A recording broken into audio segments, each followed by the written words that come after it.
Halo Mama, dengan saya Innova Melisa.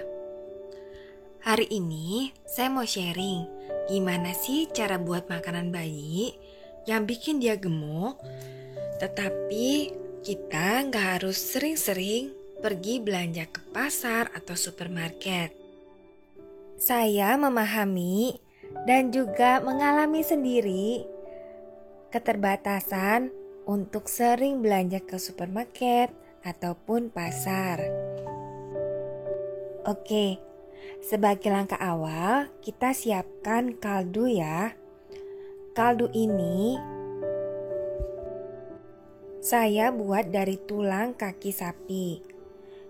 Dia bantu membuat bayi kita gemuk karena dia punya protein yang tinggi.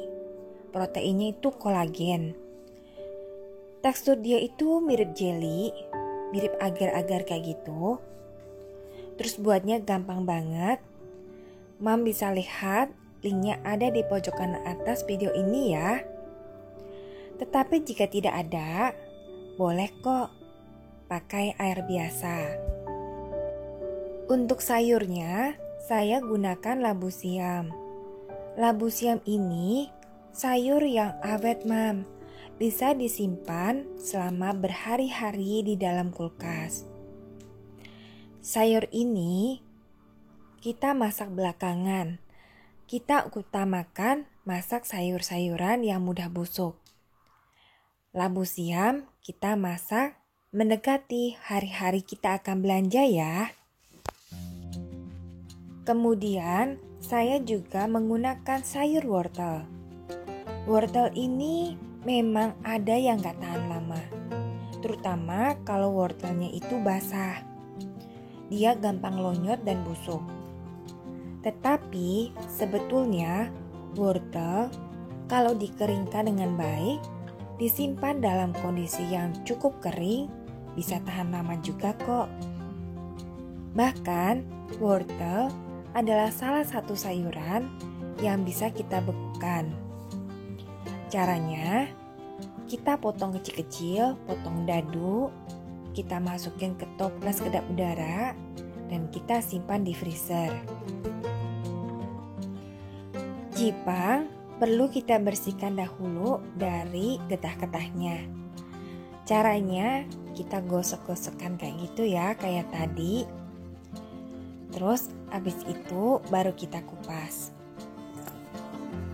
Getah ini perlu kita hilangkan dahulu supaya rasanya enak dan gak ganggu pencernaan bayi yang masih belajar makan. Antara labu siam dan wortel, jika kita bandingkan, lebih susah matang wortel. Wortel itu juga lebih keras ya teman-teman. So, kita boleh potong-potong jipang lebih gede daripada wortel. Karena nanti kan tetap aja perlu masak wortel cukup lama. Tetapi untuk mempermudah bayi makan, anak kita makan, kita potong kecil-kecil kayak gini. Kalau gede-gede, khawatirnya dia kesulitan kunyah. Kan sayang tuh, jadi malas makan. Ukuran dari jipang bisa disesuaikan dengan usia bayi ya. Kalau makin kecil, jipangnya kecil-kecil banget juga boleh. Supaya nanti saringnya itu gampang. Kalau udah gede kayak kita sih, gede-gede banget juga nggak apa-apa ya Mam. Nah, sekarang saya lagi potong-potong wortel. Karena tadi jipangnya ukurannya segini, so wortelnya saya potong-potong lebih kecil, lebih tipis. Supaya nanti masaknya gak kelamaan. Kemarin ada yang DM saya, tanya kalau diparut aja gimana supaya nanti bayi makannya gampang. Sebetulnya boleh aja sih, tetapi semakin potongannya kecil-kecil, konon kabarnya nilai gizinya akan lebih banyak hilang.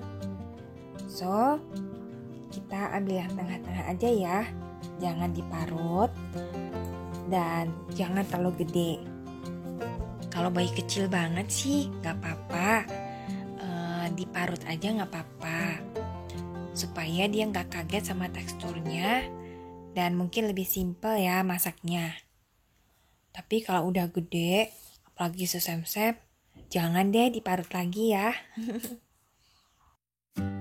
Oke, nih wortelnya udah saya potong kecil-kecil, jipangnya udah siap.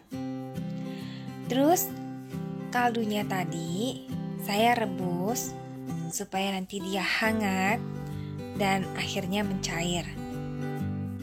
Untuk protein hewaninya, saya pakai telur puyuh ya Mams. Kalau saya dan dikasih tahu oleh ahli gizinya Sam kemarin, protein hewani itu wajib. Soalnya banyak zat gizi di nabati itu susah dicerna oleh bayi yang enzimnya masih terbatas. Telur puyuh ini punya kolesterol yang tinggi. Tetapi kalau untuk anak bayi, kolesterol itu malahan bagus dan bisa bikin dia pintar. Tetapi kalau kita, jangan ya Mams. Nah, kaldunya udah mendidih, saya masukin wortelnya.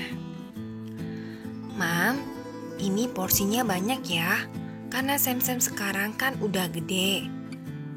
Hampir 3 tahun tuh. Terus sekalian buat lauknya kakaknya.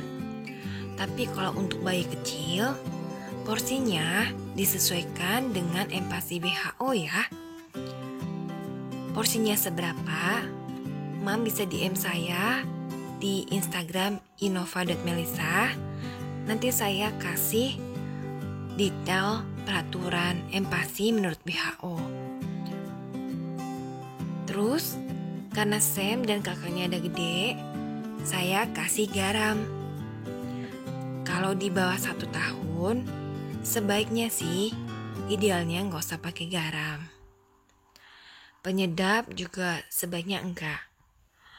Tapi kalau susah banget makannya, boleh dikasih dikit. Nah, kalau ini apa? Ini adalah tumisan bawang merah dan bawang putih. Terus saya masukin ke chiller Mams. Ini ada minyak kelapanya untuk tumisannya. Kenapa saya buat kayak gini? Yang pertama, supaya praktis. Jadi nggak harus selalu kupas bawang merah, bawang putih, terus tumisin sampai coklat, baru masak berikutnya. Dan yang kedua, supaya bawang merah dan bawang putihnya lebih awet.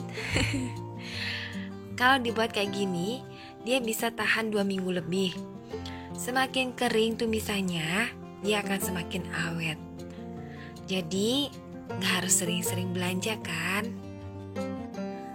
Kemudian, saya masukin telur puyuh. Saya aduk-aduk dengan cepat supaya nanti dia gak mengumpal. Karena saya pengen teksturnya itu menyatu dengan sayur-sayurannya. Pastikan sebelum masukin telur puyuh, sayurnya ini udah pada mateng ya. Soalnya telur puyuh ini cepat matang. Dan kalau kematangan itu dia bisa jadi keras plus gak enak. Terus kita biarin sebentar supaya dia matang. Bila perlu ditambah air sedikit juga gak apa-apa, biar gak terlalu kental.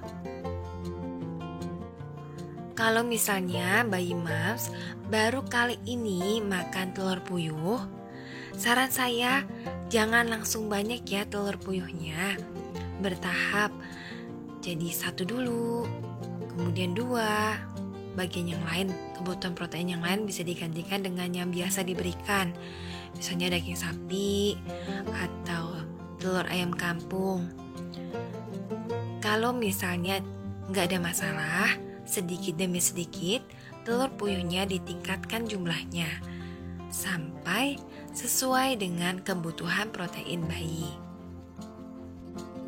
Nah, ini telurnya udah pasti matang, siap disantap dalam kondisi hangat.